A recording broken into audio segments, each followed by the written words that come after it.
Right before COVID, and now continuing here in the United States, we are in a renaissance of American opera. This is focusing on stories that come from our history, from our own place on this continent. And continuing with that, we are proud to bring this story, An American Dream, to you. You are going to learn about this time period, 1942 to 1945 in Puget Sound.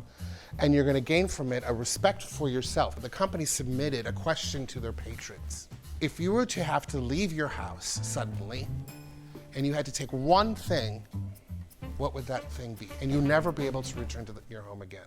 What would be that one thing?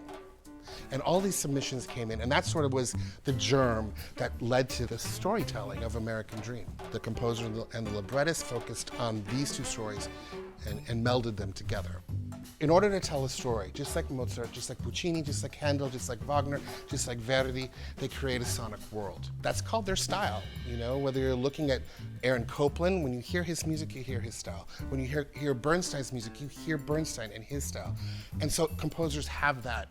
Dissonance is important in music. Dissonance is something that we always shy away from, thinking it's going to hurt our ears. But dissonance results in resolution. And resolution is cathartic, whether it's oral or it's through a theatrical tradition of telling a story, that idea of resolution. That's a musical attribute as well. When there's a difficult story, it's okay to have dissonance. Dissonance is great. But Jack Perla, an American composer, he pulls his music from true American traditions. You're going to hear a sonic world that is rooted in perhaps minimalism, the lushness of and texture of Debussy, perhaps even Messiaen, and more importantly is jazz. Jack Perla is an amazing jazz musician, and you have some grooves in here, just like you have grooves in Mozart, grooves in Verdi, grooves in Rossini. He has his own grooves here that bring out that American sound.